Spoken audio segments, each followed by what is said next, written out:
Welcome back to Eric Unfiltered. I am your host, Eric Dickinson. Before I get started, if you would, give a like, share, follow, and all that good stuff. Also, jump over to X real quick. Find me at Eric Not Sorry. I get a little spicy there. If you like it tamer, you can follow me over on Facebook at Eric Unfiltered Podcast. I'm also available on Rumble now, as well as YouTube and, all the others. So I have two stories today because the second one, I've been wanting to do it for a while, but it's a heavy one. And, yeah. Okay, so the first one's a little fun. Here in Connecticut, I titled this one called Skeletons in Your Closet because on June 14th, in Burlington, Connecticut, a new buyer who purchased a home in as-is condition at a foreclosure auction discovered skeletal remains of 3 people inside the home. Yeah. Surprise! So, the Connecticut State Police responded around 4:46 p.m. that day, and the Office of the Chief Medical Examiner, the OCME, took the remains. But as of latest verified reports, the identities and causes of death have not been made public. Police have stated that there was no indication of anything suspicious other than the remains of 3 people in a house that was sold on a foreclosure auction. Okay, and no indication of any criminal aspect, describing it as an isolated incident with no danger to the public. Detectives from the Western District Major Crime Unit are investigating. Wow, hello. The property was foreclosed and auctioned earlier in June of 2026. It had been owned by Paul and Sally Ann Cash, who bought it in September of 2019 for $535,000, as if that matters. And foreclosure proceedings began August 1st of 2025 after mortgage default notices in early of 2025. The couple apparently became isolated. A marshal attempting service in August 2025 found the property overgrown and abandoned looking, with neighbors reporting no sightings of them for years because they was dead. Wow. Okay, so the new buyer purchased it at a public auction without entering the home beforehand. Noted there were signs saying keep out and owner occupied. How the hell does that happen? Like, no one checked. It looked abandoned. Yes, but it wasn't. Wow. I'm going to go out on a limb here because they have not announced the CODs. Now, granted, they may have become isolated as what I have found in my search here, but I'm going to go out on a limb and say it was probably a CO thing, probably a carbon monoxide poisoning thing. That's my guess. I'm going to go out on a limb here. I'm not an expert. I'm curious on what the COD is, but damn, dude. Welcome home. It's haunted.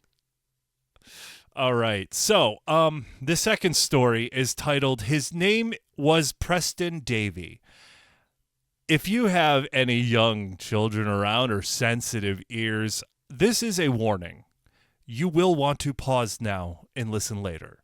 You know I've done this in the past, and for a good reason. I have been wanting to cover this story for a few months. I didn't know how to approach it. Even now as I sit here, I am starting to shake with rage again. I was vibrating taking these notes. Because there was a verdict in this case, that's why I'm hitting it now. And actually, let's see, this is going to be going live on the 18th of June. So today there should be the sentence handed down in this case. But yeah, I'm dead serious. If you've got some sensitive ears nearby, pause now, pick this up later. Because this is pretty vile. Okay, this is out of the UK. Jamie Varley, 37, secondary school teacher, and his partner, John McGowan something or other, I don't care, he's 32, They were convicted in June of 2026 at Preston Crown Court in connection with the death of 13-month-old Preston Davey. He was 13 months. He was just over a year old. Now, caveat, if you haven't already picked it up, I mentioned the names of two men. Some people I've seen on social media are running wild going, this is what... No. I know some gay people that would never do, even remotely, in a million years, what I'm about to describe. They find this shit appalling. So I'm not even going to go down that avenue. But I do question some things. Okay, let's get into it. Preston was removed from his birth mother shortly after birth and placed into foster care, where he was healthy. The couple from Blackpool adopted him in April of 2023. He died on July 27th, 2023, after enduring months of routine physical and sexual abuse in their care. April to July. Prosecutors described the case as one of the most shocking child abuse investigations they had encountered.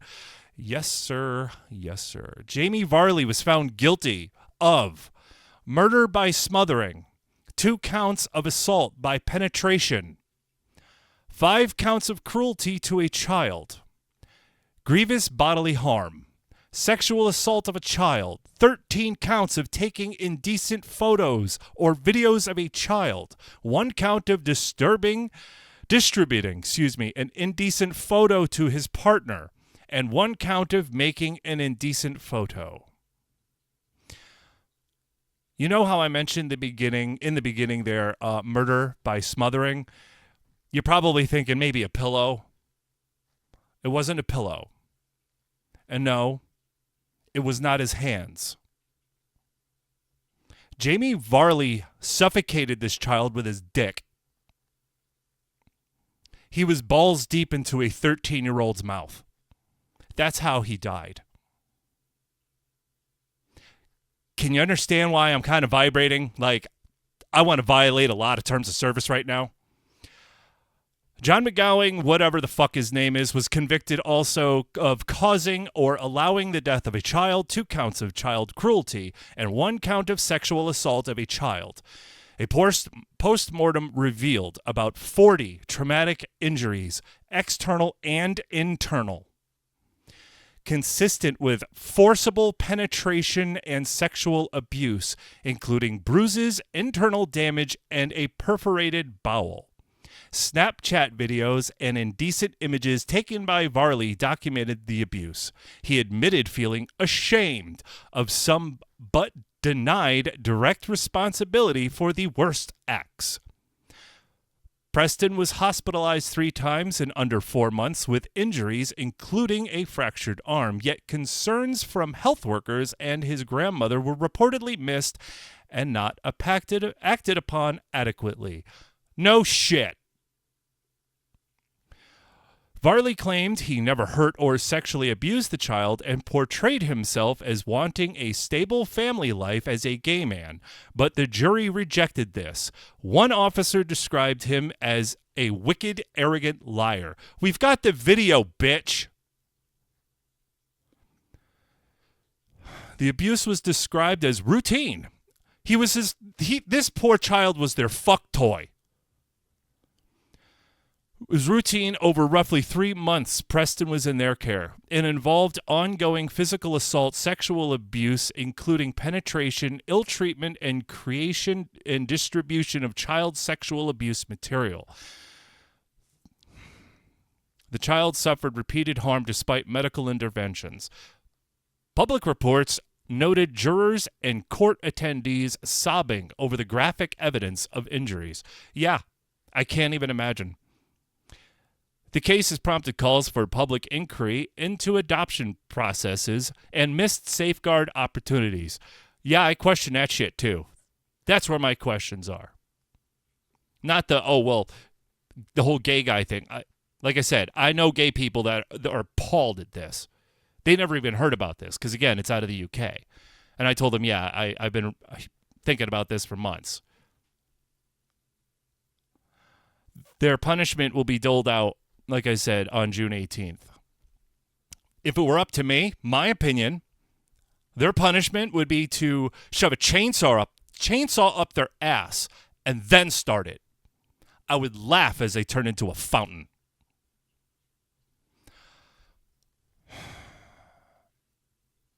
His name was Preston Davey. Look him up. He was a cute kid. Okay, I'm going to go now. This Sunday is Father's Day. Spend time with your dad because I can't. Okay? Thank you for tuning in. If you like this episode, please give it a like and share it and all that good stuff. You can also follow me on X again at Eric Knott, and on Facebook at Eric Unfiltered Podcast.